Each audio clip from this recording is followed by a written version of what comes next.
Bom dia, galera. Hoje nós vamos avaliar um tipo de herança que ela se comporta um pouco diferente daquele conceito mendeliano clássico de uma característica e um par de fator envolvido. Na herança quantitativa, nós temos o que chamamos de poligenes. Poligenes, na verdade, são vários genes determinando ou influenciando num determinado fenótipo. Vamos entender então um pouco melhor a partir desse conceito aqui. É um padrão de herança em que uma única característica fenotípica ela é governada por mais de um par de genes. Então, temos um fenótipo que vai ser determinado por mais de um par de genes. Mas como que isso acontece?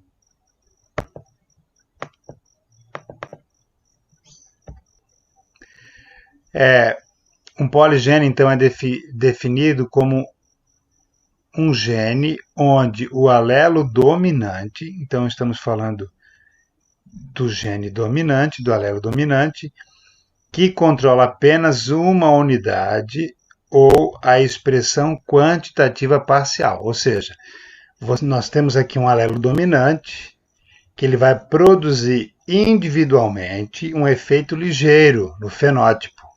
Mas a presença de um outro dominante vai controlar a expressão quantitativa de uma característica devido ao efeito acumulativo. Efeito cumulativo. Então você tem efeitos aditivos. A cada novo gene dominante, você tem uma expressão quantitativa daquele mesmo fenótipo.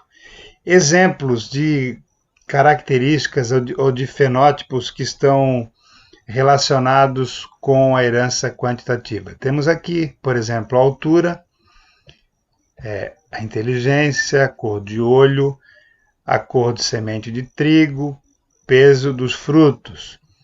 Todas essas características estão relacionadas com uma herança quantitativa.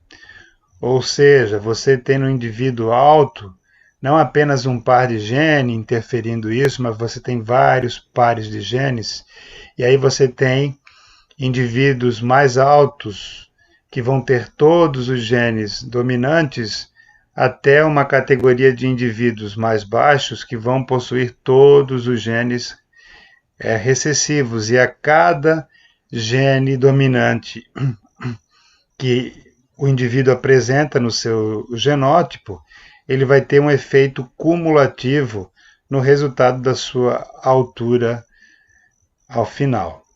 Vamos analisar agora uma característica bem clássica dos vestibulares, que é a cor de pele. Vamos conferir aqui no quadro. Então, a cor de pele é um exemplo bem clássico de vestibulares e geralmente se trabalha com a hipótese que nas variações dessas tonalidades entre branco, totalmente branco e totalmente negro, você tenha 4 genes envolvidos ou 2 pares de genes envolvidos. E aí você percebe aqui, por exemplo, que o indivíduo branco ele não tem nenhum gene dominante, ou seja, não tem nenhum efeito aditivo sobre a quantidade maior de melanina, de pigmentação na pele. Enquanto que o indivíduo totalmente dominante para os 4 genes, ele vai ter o maior acréscimo, podemos dizer assim, da quantidade de melanina para a pigmentação da pele. E perceba que o aumento o aparecimento de cada gene dominante vai interferir, por exemplo, aqui, um gene dominante, mulato claro, 2 genes dominantes, mulato médio, e 3 genes dominante, mulato escuro, e totalmente dominante negro. E perceba que a maior quantidade aqui de combinações vai nos dar a frequência maior, por exemplo, de mulato médio, enquanto que branco e negro, em termos de em termos de fenótipo, nessa gradação eles serão menos frequentes. Quando analisamos essa distribuição, ela nos fornece o que chamamos de distribuição normal ou a curva, a distribuição gaussiana, onde nós temos aqui os extremos com menor frequência, vamos supor negro e branco, enquanto que a maior frequência de fenótipos intermediários, no caso aqui, se encontra a região do mulato médio. E essa quantidade de fenótipos que nós vamos encontrar numa herança quantitativa vai se dar pela fórmula quantidade de número de alelos, ou número de genes envolvidos, mais 1. Então, teremos o número de fenótipos. No caso, para a cor de pele, nós temos, então, 4 genes envolvidos, mais 1, temos os 5 fenótipos.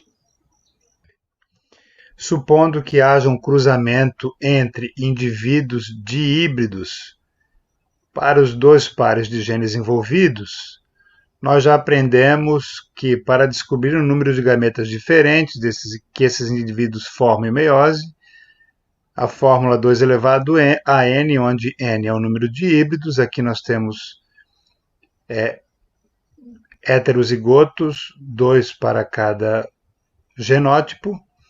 Isso então vai formar 4 gametas diferentes, e quando você fizer esses 4 gametas combinados com os 4 de cada genitor, vamos ter 16 combinações possíveis. E essas combinações aqui estão: 1 para 16, 4 para 16, 6 para 16, 4 para 16 e 1 para 16, lembrando os extremos de menor frequência e os valores médios de maior frequência. Há uma outra forma de resolver isso não precisando utilizar o cruzamento no quadro de Punnett? Sim, através do famoso Teorema de Pascal, que vocês já viram lá em matemática. Aqui está ele. E nessa numeração encontramos aqui o número de genes envolvidos. No nosso caso aqui são 4 genes envolvidos, e percebam aqui a frequência dos 5 fenótipos, que é a mesma que aparece aqui neste gráfico. Então, 1 branco, 4 mulato claro, 6 mulato médio, 4 mulato escuro e 1 negro, certo? Então você utiliza o triângulo de Pascal para descobrir a frequência fenotípica no caso de herança quantitativa.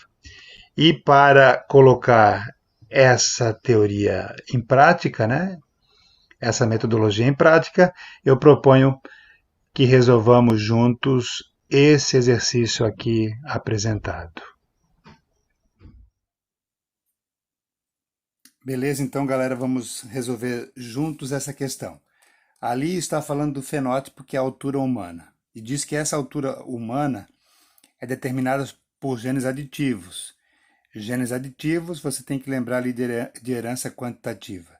E supondo que para esse tipo de herança, de fenótipo, existem 3 pares de genes alelos efetivos. Efetivos são genes que vão acrescentar alguma adição, né, sobre esse fenótipo, nesse caso, na altura. E quando esses 3 pares de alelos efetivos estão juntos, eles determinam o fenótipo alto. Então, nós temos o fenótipo alto, temos o fenótipo baixo, e nós temos uma escala de gradação que tem a ver com esses genes aditivos. Então, ele está dizendo para nós o seguinte, ó, que nós temos 3 pares de genes efetivos, e quando eles estão todos juntos, os 3 pares efetivos, nós temos o fenótipo alto. e essa altura máxima, 1,95 m. E ele já nos falou que são três pares, né? Isso equivale a 6 genes. E se nós somarmos 1, vamos ter 7 fenótipos, beleza? Então, esses 7 fenótipos estarão entre a maior, compreendendo a maior altura, que nós já sabemos que é 1,95 m, até a menor altura, que ainda não sabemos, beleza? Mas são 7 fenótipos, então, entre a menor altura e a maior altura, nós temos mais 5. Então, 1, 2, 3, 4, 5, certo? E ele diz que essas alturas variam de 5 em 5. Então, a gente pode, supondo, né, que a partir desse valor, diminuindo de 5 em 5, chegarmos no menor fenótipo, ou ainda dá para fazer de outra forma. Mas vamos fazer a subtração aqui. Então, a segunda maior altura, 1,90 m. Depois reduzimos mais 5, 1,85 m. Reduzimos mais 5, 1,80 m. Mais 5, 1,75 m. Mais 5, 1,70 m. E mais 5, 1,65 m. Como é que poderíamos fazer de outra forma? Temos 6 genes. Para cada gene aditivo, então 5 vezes 5, 30. Temos a maior altura, 1,95 m. 1,95 m menos 30, 1,65 m. Então, nós temos as duas maiores, as duas alturas extremas, 1,95 m, com todos os genes efetivos. E ali diz que a menor altura, ou fenótipo baixo, você não tem nenhum gene efetivo. Então, está nos dizendo que eles são todos recessivos. O que o problema sugere? O cruzamento agora entre indivíduos tríhíbridos, certo? Tríhíbridos. E você agora vai ter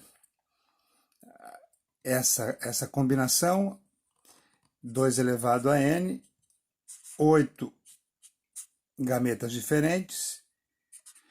Esses 8 gametas combinados entre si no quadro de Punnett vai nos dar 64 combinações, beleza?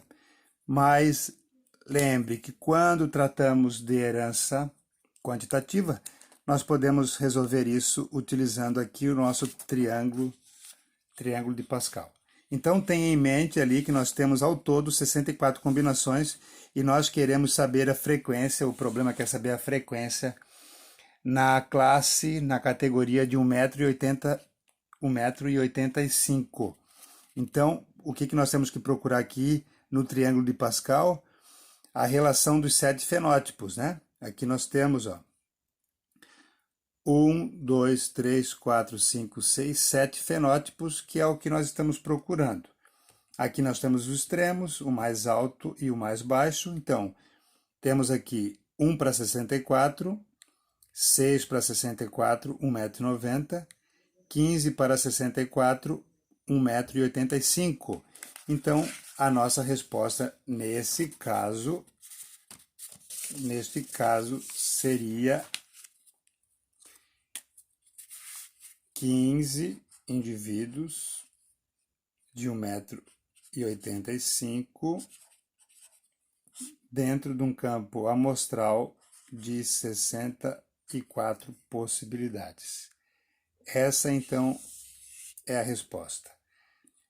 Sugiro que vocês façam os demais exercícios relacionados com a herança quantitativa.